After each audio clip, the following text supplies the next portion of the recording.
कहानी की शुरुआत में हम हेनरी नाम के एक हद से ज्यादा सीधे आदमी को देखते हैं जो एक टोल टैक्स बूथ पर अपनी नाइट शिफ्ट कर रहा था। उसके चेहरे से ऐसा लग रहा था मानो उसकी जिंदगी पूरी तरह से बेरंग चल रही हो। सुबह जब वो घर पहुंचा तो उसकी बीवी ने भी यही कहा कि अब तुम मुझसे प्यार नहीं करते ना, मुझे याद है जब तुम करते थे, सब कुछ बहुत अलग था। उनकी बातचीत चल ही रही थी कि तभी किसी ने बाहर से जोर से दरवाजा खटखटाया। जब हेनरी ने दरवाजा खोला तो दरवाजे पर उसका दोस्त एडी खड़ा था। उसके साथ ही जो नाम का एक आदमी भी था जिसकी हालत बहुत खराब लग रही है, जो बार बार उल्टियां करने लगा। डेबी एक नर्स है तो वो जो की मदद करने के लिए उसे अंदर ले आई। तभी एडी ने हेनरी से कहा कि भाई आज इसकी बास्केटबॉल टीम का मैच है, इसकी जगह तू खेल ले क्योंकि ये ऐसी हालत में तो नहीं खेल पाएगा। हेनरी ने मना करने की कोशिश तो की लेकिन एडी उसे अपने साथ जर्सी पहना कर ले ही गया। हेनरी ने पूछा कि गेम कहाँ खेली जाएगी। एडी ने कहा ज्यादा दूर नहीं है यहाँ से, बस 15 मिनट लगेंगे। तभी एडी ने गाड़ी रोकने को कहा और ये कहकर चला गया कि हम बस थोड़ी देर में वापस आ जाएंगे, बस खाने पीने का कुछ सामान लेने जा रहे हैं, तू यहीं पे बैठा रहियो और गाड़ी चालू रखियो, ठीक है ना। तभी जाते जाते एडी और उसके दो और साथियों ने मास्क पहन लिए। बाकी दो लोगों को तो हेनरी जानता तक नहीं था। वो तीनों अपनी अपनी बंदूकें निकाल कर बैंक में घुस गए। बेचारे हेनरी को तो अब तक आइडिया भी नहीं था कि एडी और उसके साथी यहाँ बैंक लूटने आए हैं और वो उनका ड्राइवर है। और तो और गाड़ी भी चोरी की थी, तार निकाल के स्टार्ट कर रखी थी। कुछ देर बाद ही वो लोग बैंक से निकलकर इधर उधर भागने लगे। इतने में वहाँ मौजूद एक गार्ड ने हेनरी को देख लिया। उसने बिल्कुल चोरों जैसी ही टी शर्ट पहनी हुई थी, इसी वजह से उसे गिरफ्तार कर लिया गया। पुलिस वालों ने हेनरी से बहुत पूछने की कोशिश की कि बता दे अपने साथियों का नाम, लेकिन हेनरी एडी के अलावा वैसे भी किसको ही जानता था। वो इतना सीधा था कि उसने एडी का नाम भी नहीं लिया, ये सोचकर कि जैसा भी है तो मेरा दोस्त ना। इसी वजह से बैंक को लूटने की कोशिश के जुर्म में हेनरी को 3 साल की सजा सुना दी गई। जेल में जाते ही उसकी मुलाकात मैक्स से हुई। मैक्स हेनरी से बहुत अच्छे से बात करने लगा। अगले दिन नाश्ता करते वक्त मैक्स ने हेनरी से कहा कि यहाँ हर कैदी के कभी कुछ सपने हुआ करते थे, लेकिन फिर उनकी जिंदगी में कोई ना कोई अनहोनी हो गई और फिर यहाँ पहुँच गए। तुम्हारा सपना क्या है? हेनरी ने जवाब दिया कि मेरा कोई सपना नहीं है। ये सुनते हुए मैक्स ने कहा कि कोई भी सपना ना देखना तो सबसे बड़ा जुर्म है, तो बताओ क्या है तुम्हारा सपना? हेनरी ने फिर से वही जवाब दिया तो मैक्स ने कहा कि ऐसी जिंदगी का क्या फायदा जिसका कोई सपना ही ना हो। इसी तरह 6 महीने बीत गए। डेबी हेनरी से जेल में मिलने आई और कहा कि मुझे तुम्हें कुछ जरूरी बात बतानी है। डेबी ने उसे बताया कि मुझे किसी से प्यार हो गया है, लेकिन हेनरी ने बड़ा दिल रखते हुए कहा कि कोई बात नहीं, मैं बस यही चाहता हूँ कि तुम खुश रहो, अगर मेरे साथ नहीं रह सकती तो किसी और के साथ ही सही। उधर मैक्स को अब जेल ही अपने घर जैसी लगती थी। सभी कैदी आपस में बातचीत करने लगे कि जब पिछली बार तुझे एक पैरोल ऑफिसर ने पूछा था कि अगर हम मैक्स तुम्हें बाहर निकाल दें तो तुम हमारे लिए क्या करोगे, तो तूने क्या जवाब दिया था मैक्स? जिस पर मैक्स ने जवाब दिया कि मैं तुम्हारे घर में घुसकर तुम्हारे कुत्ते को मार दूंगा, तुम्हारे घर को आग लगा दूंगा और वहाँ रहने वाली हर जिंदा चीज की जुबान काट लूंगा मैं। फिर बाद में हेनरी से पूछा गया कि तुम्हारा रिव्यू कब है, जिस पर हेनरी ने जवाब दिया अगले महीने। तभी एक कैदी ने कहा कि सबको यकीन है कि हेनरी शरीफ है। हेनरी ने भी कहा कि मैंने कोई गुनाह नहीं किया। इस पर मैक्स ने उससे कहा कि तुमने जेल में समय बिताया है तो तुम चाहे कुछ भी कहते रहो, बाहर सबको ऐसा ही लगेगा कि तुमने कोई तो जुर्म किया है। खैर जल्द ही हेनरी को जेल से छुट्टी मिल गई और सबसे पहले डेबी से मिलने गया, मगर जब जो ने दरवाजा खोला तो वो ये देखकर हैरान रह गया और तो और डेबी के पेट में उसका बच्चा भी था। ये सब देखकर हेनरी मन ही मन सोचने लगा कि कैसे उसकी जिंदगी एकदम बदल गई। डेबी ने हेनरी को उसका पूरा सामान दिखाया और उससे पूछा कि अब तुम आगे क्या करने वाले हो। हेनरी ने कोई जवाब नहीं दिया और तभी जो वहाँ आया उसने हेनरी को एक बिजनेस का ऑफर दिया और कहा कि कोर्ट में मेरा नाम ना लेने के लिए शुक्रिया। मगर हेनरी ने कहा कि मैं तो तेरा नाम जानता ही नहीं और वहाँ से चुपचाप चला गया।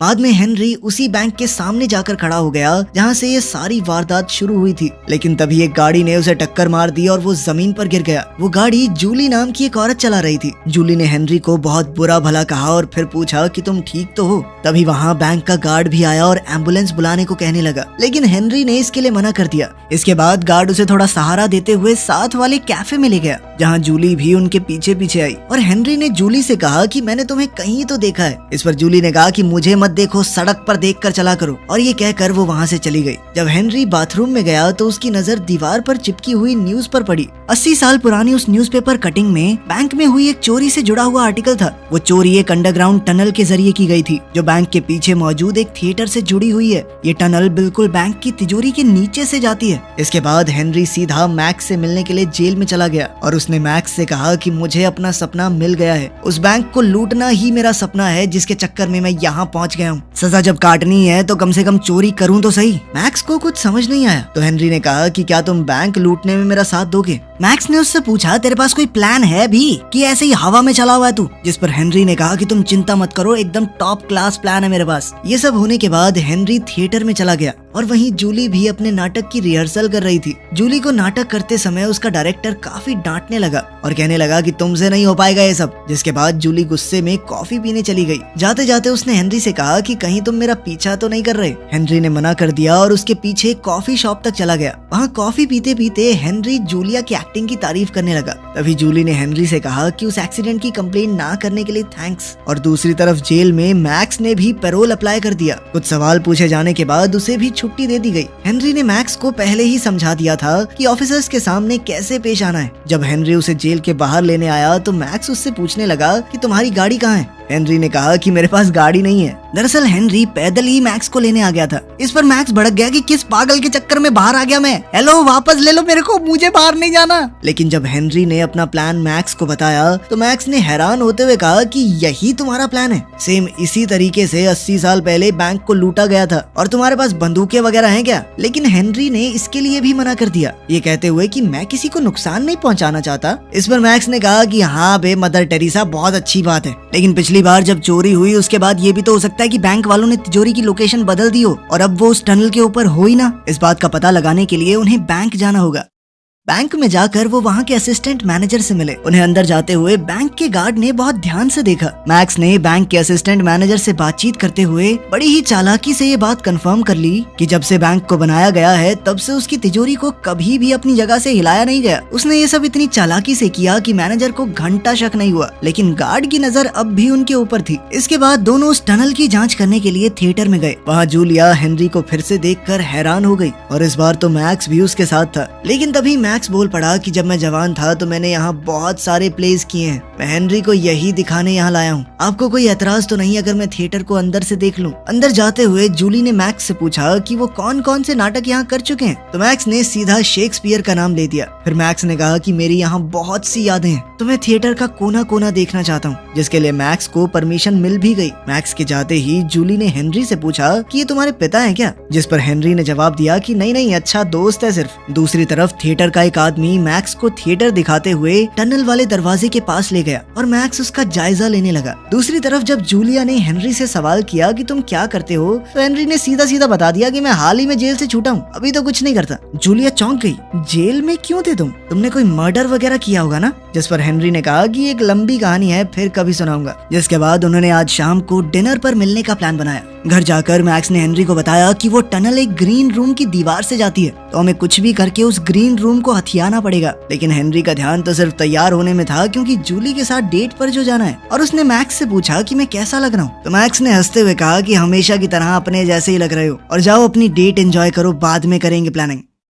उनकी डेट के दौरान जूली ने हेनरी को बताया कि मैं बहुत बड़ी एक्ट्रेस बनना चाहती हूँ, मैं चाहती हूँ कि सब लोग मेरा नाम जानते हो। उनकी डेट के दौरान हेनरी ने जूली को पूरा सच बताया कि किस तरह उसे जेल हुई थी और अब वो सच में बैंक लूटना चाहता है। जूली उसका प्लान सुनकर हैरान तो काफी हो गई थी, लेकिन अब उसे हेनरी का साथ पसंद आने लगा था। फिर दोनों घर आ गए और अब उनके बीच की नजदीकियां बहुत ज्यादा बढ़ गई। अगली सुबह हेनरी और जूली मैक्स के घर गए, मगर मैक्स जूली को देखकर खुश नहीं था। तो हेनरी ने मैक्स से कहा कि टेंशन मत लो, ये हमारे साथ ही काम करेगी। लेकिन तभी मैक्स हेनरी को साइड में ले जाकर उस पर भड़क गया कि तुमने इसे पूरा प्लान क्यों बताया। थोड़ी देर बाद खाना खाते वक्त जूलिया ने मैक्स से सवाल पूछा कि तुम जेल में क्या कर रहे हो, जिस पर मैक्स ने बताया कि मैंने कई खून किए हैं। इस पर जूली ने उससे पूछा कि तुमने इतने सारे मर्डर किए, तुम्हें पकड़े जाने का डर नहीं था। इस पर मैक्स ने कहा कि मुझे जेल जाना पसंद है, मेरी तो फेवरेट जगह है वो। थिएटर जाते वक्त जूली और हेनरी को आइडिया आया कि क्यों ना हम इस थिएटर में ऑडिशंस रख दें, इससे हम ज्यादा से ज्यादा वक्त यहाँ बिता पाएंगे। लेकिन कुछ देर बाद मैक्स को आइडिया आया कि क्यों ना जिस एक्टर का वो ग्रीन रूम है उसको निकाल के हेनरी को वो रोल दे दिया जाए, फिर हम आराम से खुदाई करते रहेंगे, किसी को कुछ पता नहीं चलेगा। इस पर हेनरी ने कहा कि मुझे एक्टिंग थोड़ा ना आती है, लेकिन मैक्स ने उसे पूरा चढ़ा दिया। अबे शक्ल देख अपनी, नेचुरल एक्टर है तू, तेरे से बढ़िया कोई नहीं कर पाएगा, और वैसे भी ये तो लीड रोल है।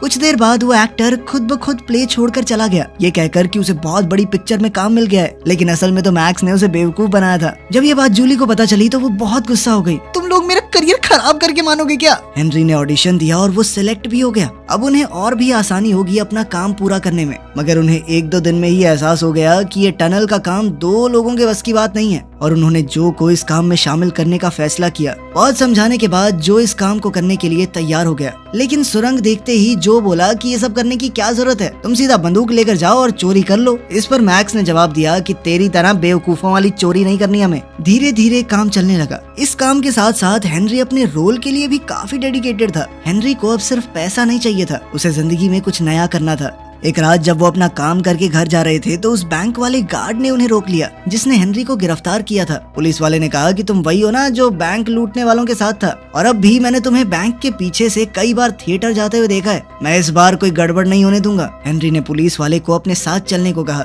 और फिर गाड़ी को एक शांत जगह पर ले गया। हेनरी ने उससे पूछा कि तुम चाहते क्या हो, तो फ्रैंक ने बताया कि हर महीने एक बार एक ट्रक हमारे साथी पार्टनर बैंक्स में जाता है, सारी करेंसी को लेकर एक जगह इकट्ठा करता है। इस बैंक की तिजोरी में उस वक्त 100 करोड़ से भी ज्यादा रुपए रखे होते हैं। कोई बेवकूफी होगा जो बैंक को किसी और समय लूटने की कोशिश करेगा। मैं अंदर से तुम्हारा आदमी बनकर अलार्म सिस्टम में तुम्हारी मदद कर सकता हूँ। अगले दिन थिएटर में जूली के रोने वाले सीन के दौरान डायरेक्टर ने उससे कहा कि तुमने कभी किसी से प्यार नहीं किया ना, दिल नहीं टूटा तेरा कभी, यही तेरी दिक्कत है। बिना इस फीलिंग के तुम कभी एक महान एक्ट्रेस नहीं बन पाओगी। फिर 5 मिनट का ब्रेक हो गया। जूली बाथरूम में जाकर रोने लगी। हेनरी ने पूछा कि तुम ठीक तो हो ना? तभी जूली फूट फूट कर रोने लगी। उसने कहा कि हाँ, नहीं हुआ मुझे कभी किसी से प्यार, क्या करूँ मैं, लेकिन एक्ट्रेस तो मुझे बनना है ना। इस पर हेनरी ने कहा कि तुम प्यार करती हो मुझसे, बस तुम्हें अभी पता नहीं है, और मुझे यकीन है कि तुम बहुत बड़ी एक्ट्रेस बनोगी। फिर दोनों ने आगे बढ़कर एक दूसरे को चूम लिया। रात को मैक्स और हेनरी चोरी का प्लान तैयार कर रहे थे, तभी दरवाजे पर नॉक हुआ।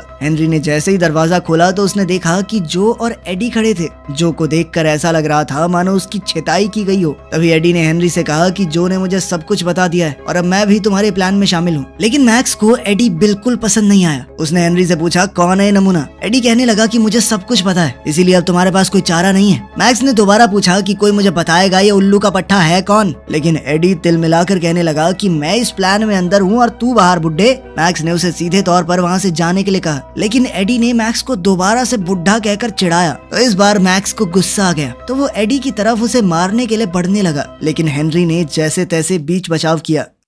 अगले दिन मैक्स और हेनरी थिएटर गए तो उन्हें पता चला कि उनका शो बस कुछ ही दिन में हो जाएगा, और इस बात से वो दोनों परेशान हो गए। हेनरी ने कहा कि मुझे नहीं लगता कि अब हम चोरी कर पाएंगे। दरअसल वो भी अब जूली से प्यार करने लगा था। चोरी करके उन्हें यहाँ से भागना पड़ेगा, लेकिन अब वो जूली से दूर नहीं जाना चाहता। तभी मैक्स ने हेनरी को पकड़कर कहा कि तुमने मुझे जेल से बाहर बुलाया अपनी मदद करने के लिए, और अब तुम इस काम से मना कर रहे हो। मैंने अपनी सारी जिंदगी बस बातें करके निकाली है। मैं बहुत दिनों से जेल में बंद था, अब मैं बाहर आया हूँ तो कोई कांड तो करके जाऊंगा। रात के वक्त हेनरी और जूली एक दूसरे से मिले। हेनरी ने जूली को बताया कि हमें शो के पहले दिन ही बैंक को लूटना होगा और फिर मैं यहाँ से भागकर कैलिफोर्निया चला जाऊंगा। तुम्हें भी हॉलीवुड में काम करना ही है, तुम वहाँ मिलोगी ना मुझसे? मगर ये सुनते ही जूली का गुस्सा फूट पड़ा। उसने कहा कि अगर जाना ही था तो मुझे प्यार पर यकीन क्यों दिलाया? तुमने सिर्फ थिएटर में घुसने के लिए मेरा इस्तेमाल किया है। कहीं नहीं मिलने वाली मैं तुमसे। मेरी गलती है कि एक चोर से प्यार कर बैठी। देखते ही देखते शो का दिन आ गया और बैंक लूटने का भी। नाटक के डायरेक्टर ने सभी एक्टर्स को कहा कि आज तुम्हारा दिन है, जाओ और अपनी छाप छोड़ दो। अब हमारे पास सिर्फ 10 मिनट बचे हैं। तभी पैसों का वो ट्रक भी बैंक में आ गया, जैसा कि पुलिस वाले ने बताया था। हेनरी प्ले में अच्छे से एक्टिंग करता रहा और मौका देखते ही अपने साथियों की मदद करने चला गया। सब उनके प्लान के हिसाब से ही हो रहा था। पहले उन्होंने एक औजार की मदद से ईंटों की दीवार तोड़ी और बाद में एक बड़ी सी वेल्डिंग मशीन की मदद से तिजोरी के लोहे को काटते हुए वहाँ एक बड़ा सा छेद कर दिया। पुलिस वाले का इशारा मिलते ही मैक्स ने पहले ही तार काट दी थी, जिस वजह से अलार्म नहीं बजा। मगर तभी एडी ने मैक्स पर बंदूक तान दी और उसे चुपचाप यहाँ से चले जाने को कहा। एडी ने जो से कहा कि सारा पैसा जल्दी जल्दी गाड़ी में भर। जो को एडी की ये हरकत पसंद नहीं आई और कहा कि ऐसा मत कर भाई, ठीक नहीं है ये। तभी हेनरी भी वहाँ पहुँच गया और एडी ने उसे भी डराने की कोशिश की और मैक्स को बंदूक से मारकर नीचे गिरा दिया, जो बार बार उसे ऐसा करने से मना कर रहा था। तभी मैक्स ने एडी के हाथ से बंदूक छीनकर उसे पीटना शुरू कर दिया। इस सब के दौरान गोली चल गई जो हेनरी की टांग को छूते हुए चली गई। उधर थिएटर में हेनरी का सीन आने वाला था, तो वो जल्दी से जैसे तैसे थोड़ा लंगड़ाते हुए अपना सीन करने निकल गया। ऊपर एडी को बढ़िया तरीके से पीटने के बाद मैक्स ने उसके हाथ पांव और मुंह बांध दिए और थोड़ी देर बाद हेनरी, मैक्स और जो सारा पैसा लेकर वहाँ से रफू चक्कर हो गए। हेनरी अचानक से गाड़ी रोकने को कहने लगा। जो और मैक्स को समझ नहीं आया कि वो ऐसा क्यों कर रहा है। उन्होंने गाड़ी रोक भी दी। हेनरी ने उन्हें ये कहकर भाग जाने को कहा कि मैं तुम्हें बाद में मिलूंगा। जब जो ने मैक्स से पूछा कि ये कहाँ गया है, तो मैक्स ने जवाब दिया कि भाड़ में जाने दो इसे, तुम बस गाड़ी चलाओ। हेनरी भागते हुए वापस थिएटर में पहुंचा। जूलिया स्टेज पर एक्टिंग कर रही थी, तभी हेनरी थोड़ा लंगड़ाते हुए जल्दी से स्टेज पर चढ़ गया। उसने जूलिया से कहा कि मैं तुमसे दूर नहीं जा सकता, मैं तुमसे सच में प्यार करता हूँ और तुम्हारे बिना नहीं रह पाऊंगा। उधर नाटक में भी ऐसा ही कुछ चल रहा था, तो ऑडियंस को लगा कि वाह, ये लोग तो कुछ अलग कर रहे हैं, क्या सीन है। और वो सभी लोग जूलिया के हाँ बोलने का वेट करने लगे। अभी डायरेक्टर ने भी सारी लाइटें थोड़ी डिम कर दी और जूलिया को हाँ बोलने को कहा। अब जूलिया को भी यकीन हो गया था कि हेनरी सच में उससे प्यार करता है। और एक लंबे सन्नाटे के बाद जूलिया ने हाँ तो नहीं कहा, लेकिन उसके चेहरे के हाव भाव ने सब कुछ जाहिर कर दिया। चलो, आखिर में हीरो को हीरोइन मिल गई, पैसा तो वो ले ही लेगा। वीडियो पसंद आई तो लाइक कर देना।